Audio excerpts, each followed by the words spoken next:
Assalamualaikum warahmatullahi wabarakatuh. Kami dari kelompok 5 mata kuliah Dasar-Dasar Ilmu Pendidikan akan mencoba menjelaskan mengenai tokoh pendidikan yang berpengaruh di Indonesia.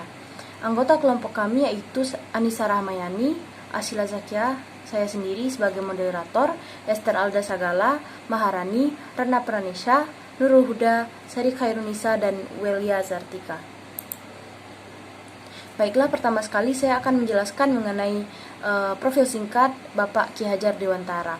Bapak Ki Hajar Dewantara lahir di Yogyakarta tanggal 2 Mei tahun 1989 dengan nama Suwardi Suryaningrat. Bapak Ki Hajar Dewantara yang merupakan Bapak Pendidikan Nasional ini mendirikan Taman Siswa pada tanggal 3 Juli tahun 1922 di kota Yogyakarta. Asas Taman Siswa. Asas Taman Siswa disebut juga dengan Asas 1922, yaitu asas perjuangan yang di dalamnya terkandung dasar-dasar yang menjalankan sifat-sifat taman siswa. Adapun Taman Siswa adalah nama dari sebuah sekolah yang didirikan oleh Ki Hajar Dewantara ataupun yang didirikan oleh Bapak Pendidikan Indonesia pada tanggal 3 Juli 1922, yang mana asas Taman Siswa ini terdiri dari 7 asas. Asas yang pertama yaitu setiap orang berhak mengatur dirinya sendiri dengan mengingat tertib persatuan dalam kehidupan umum agar terciptanya kedamaian. Lalu asas yang kedua, pendidikan yang diberikan hendaknya dapat menjadikan manusia yang merdeka. Dan asas yang ketiga, pendidikan hendaknya didasarkan atas keadaan dan budaya Indonesia. Adapun asas yang keempat, yaitu pendidikan diberikan kepada seluruh rakyat Indonesia tanpa terkecuali.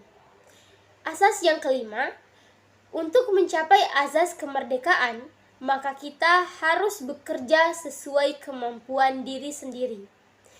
Asas yang keenam, oleh karena itu, kita harus bersandar pada kekuatan diri sendiri. Dan asas yang ketujuh, pamong hendaklah mendidik anak dengan sepenuh hati, tulus, ikhlas, dan tanpa mengharapkan imbalan. Dasar Taman Siswa atau Pancadharma 1947. Setelah kemerdekaan, asas diganti dengan dasar untuk menyesuaikan kondisi Indonesia yang sudah merdeka, dengan dasar sebagai berikut. Yang pertama, kodrat alam, diartikan sebagai kekuasaan Tuhan Yang Maha Esa terhadap alam, manusia, binatang, dan tumbuh-tumbuhan. Usaha pendidikan di Taman Siswa menjunjung tinggi kodrat tersebut sebagai sarana tercapainya tujuan pendidikan. Yang kedua, kebudayaan, diartikan sebagai buah budi yang bersifat indah dan luhur, dan hasil perjuangan hidup manusia menghadapi perubahan alam dan zaman yang membawa kemajuan. Pendidikan di Taman Siswa merupakan usaha kebudayaan yang berguna untuk memajukan hidup dan penghidupan peserta didik lahir batin secara luhur dan indah. Yang ketiga, kemerdekaan, diartikan sebagai swadisiplin dan keseimbangan hak dan kewajiban asasi manusia. Pendidikan di Taman Siswa mengupayakan dapat terwujudnya swadisiplin dan keseimbangan hak dengan kewajiban asasi pada peserta didik. Yang keempat, kebangsaan. Menurut Taman Siswa adalah nasionalisme yang religius, humanistis, dan kultural. Pendidikan di Taman Siswa mengupayakan terwujudnya wawasan kebangsaan seperti di atas, dengan menanamkan peradaban bangsa Indonesia. Yang kelima, kemanusiaan. Yang dimaksud yaitu sebagai penempatan manusia sesuai kodrat, harkat, dan martabatnya. Pendidikan di Taman Siswa berusaha mempertinggi kodrat, harkat, dan martabat manusia. Jenis pendidikan Taman Siswa 1. Taman Indiria atau TK, Taman Anak kelas 1-3 SD, Taman Muda kelas 4-6 SD, Taman Dewasa SLTP, Taman Madya SLTA, dan Taman Guru. Baiklah, untuk materi selanjutnya saya akan menjelaskan mengenai konsep pendidikan Taman Siswa. Di mana konsep ini terdiri atas 7 konsep. Yang pertama ada konsep keseimbangan, mencakup tentang kecerdasan dan kepribadian. Yang kedua ada konsep pancadharma. Yang ketiga ada konsep among, yaitu mencakup jiwa kekeluargaan, sendi kodrat alam, dan sendi kemerdekaan. Konsep yang keempat yaitu konsep Tuturi Handayani, di mana mencakup potensi siswa serta dampingan pamong. Untuk konsep yang kelima ada konsep Tri Sentra Pendidikan, yaitu mencakup tentang sentra keluarga, sentra perguruan, dan sentra masyarakat. Untuk konsep yang keenam, yaitu ada konsep perjuangan, yaitu mencakup tentang kebudayaan, kebangsaan, pendidikan, kemasyarakatan, serta ekonomi rakyat.